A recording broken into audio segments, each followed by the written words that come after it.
Why is everyone leaving the UK? Just take a look at this. The data is so alarming. Of the 479,000 people who left the UK in the first half of 2024, 44% were EU nationals. That's 211,000. 39% were non-EU nationals, and 16% were British nationals. Why such a huge outflux of EU nationals? Many of these EU nationals are the Eastern Europeans who have contributed massively to the UK economy. According to Forbes and BBC, Eastern Europeans have contributed way over £5 billion to Britain's GDP since 2004, leaving us with the question, can the UK survive without Eastern European workers? Let's get into the nitty-gritty of this crucial issue. Did you know that the average adult migrant from this region contributes £2,300 more to the UK public purse than the average UK resident? That's according to Migration Advisory Committee's report. Not only that, did you also know that EEA migrants tend to have more skills than British workers? That's according to the BBC report. Now think of it, how would the country survive when all these workers decide to take their leave? We'll come back to this later. Before we move further, you might wonder why they are leaving. Keep calm and keep watching. We'll explain everything shortly. In recent years, a significant shift has occurred in migrant patterns from Eastern Europe to the United Kingdom. More citizens from Eastern European countries are choosing to leave than arrive, marking a notable decrease in migration trends that began just after the Brexit referendum in 2016. This group, commonly called the EU8, consists of countries that joined the European Union in 2004. The Czech Republic, Estonia, Hungary, Latvia, Lithuania, Poland, Slovakia and Slovenia. For many years, the flow of people from these nations to the UK was a one-way street, with more individuals arriving than departing. Since 2009, these statistics have been favourable for the UK. It reached an all-time high in March 2015 when a net increase of 51,000 EU8 citizens moved to the country. Over the following years, an average of approximately 39,000 newcomers settled in the UK annually. However, as the Brexit referendum approached, a change began to unfold. By June 2016, the net migration stood at 42,000. Yet by the end of that same year, the number had plummeted to 19,000, and not long after, it dwindled to a mere 5,000. By March 2018, the tide turned completely. For the first time in years, 3,000 more EU8 citizens chose to leave, a trend that would only worsen, peaking at 15,000 more residents leaving by the end of that year. By March 2019, there was a terrible decline, with net migration of minus 7,000. Interestingly, the origins of these shifting migration trends can be traced back to the reasons that fueled the Brexit campaign. In many respects, the referendum was a response to the rising number of Eastern Europeans settling in the UK, which had spurred concerns over crowdedness and strained resources. Those feelings were amplified as the then Prime Minister David Cameron leveraged these concerns, promising to reduce migration and ultimately push for a referendum on EU membership. The Leave campaign definitely tapped into fears of an increasing population and, during the height of the migrant crisis in 2015 and 2016, managed to stir sentiments against not just Eastern Europeans, but refugees as well. As a result, it's no wonder that many from the EU8 began to feel unwelcome in a land that had previously promised new opportunities. Note that Brexit wasn't the sole factor responsible for this decline. These Eastern Europeans were treated terribly. The stigma associated with their migration altered the basis of their decisions. For years, the Polish community in the UK had called Britain home, but life took a drastic turn after Brexit. Xenophobic insults and abuse became a harsh reality, with many facing treatment as if they were unwanted illegal immigrants. In addition to that, the Eastern Europeans were paid low wages for years. This adds to their difficult working conditions.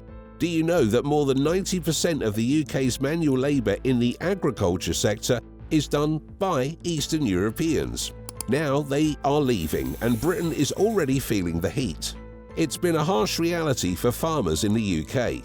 There is a shortage of Eastern Europeans who would normally be relied on for fruit picking.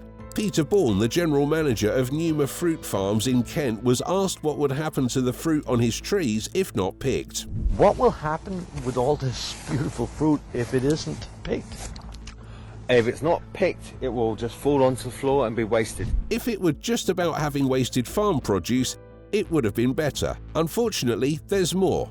And it's not just this farm. It's reported many across the country are short of some 15,000 workers who do jobs that don't attract the British.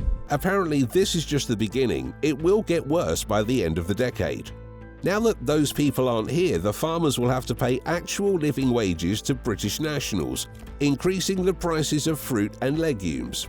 Farmers need to wake up to the reality that, like any other UK company, they are in a fight for a dwindling workforce. This brings us back to the big question: can the UK survive without these fierce workers?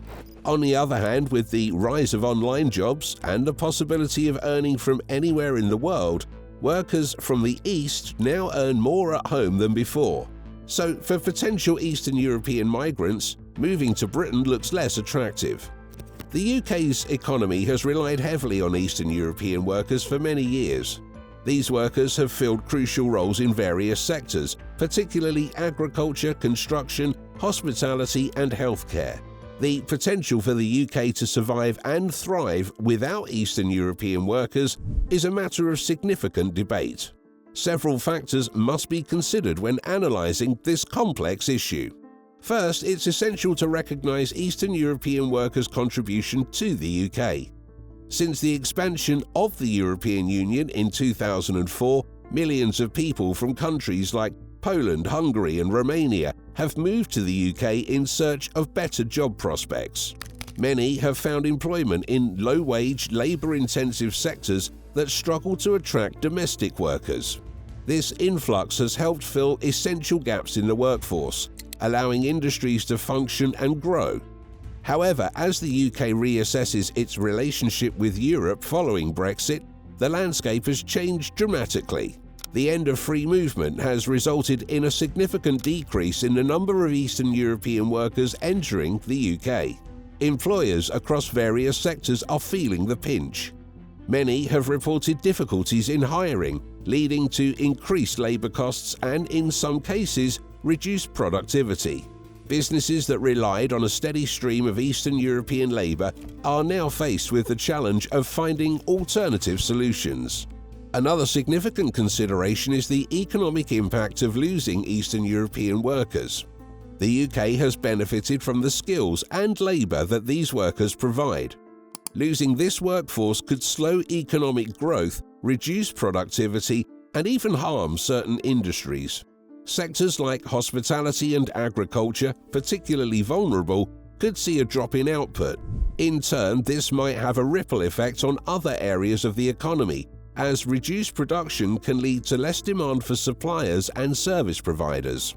If the flow of Eastern European workers dwindles, the UK could face a labour crisis in the coming years.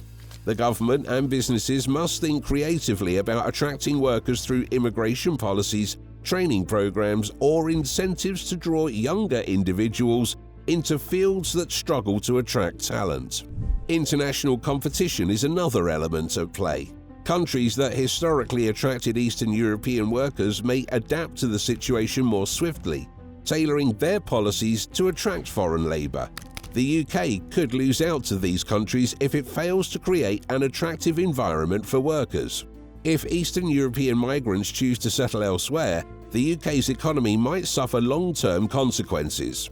Regarding social cohesion, there are important points to be discussed. Eastern European workers have become part of the fabric of many local communities. Their contributions extend beyond work. They bring cultural diversity and enrich their communities. At the same time, there's a need to address any anti-immigrant sentiment that may have grown in recent years. Building a cohesive society will require dialogue, understanding, and a commitment to inclusivity. In summary, while the UK can survive without Eastern European workers, there are challenges. Businesses may need to adapt by investing more in domestic workers and adjusting wage structures. The government will need to play its part by supporting education and training initiatives to build a capable workforce. Failure to navigate this transition effectively could lead to economic stagnation and missed growth opportunities. Ultimately, the situation calls for a coordinated effort from all stakeholders, government, businesses and society, to ensure that the UK can maintain its economic stability and continue to thrive in a rapidly changing world. The answers lie not just in filling jobs, but in creating an environment where all workers, domestic and abroad, can contribute and succeed. What's your take on this? Is there anything we're missing? Feel free to share your opinions in the comments. Thanks and see you in the next video. Remember to hit the like button and subscribe.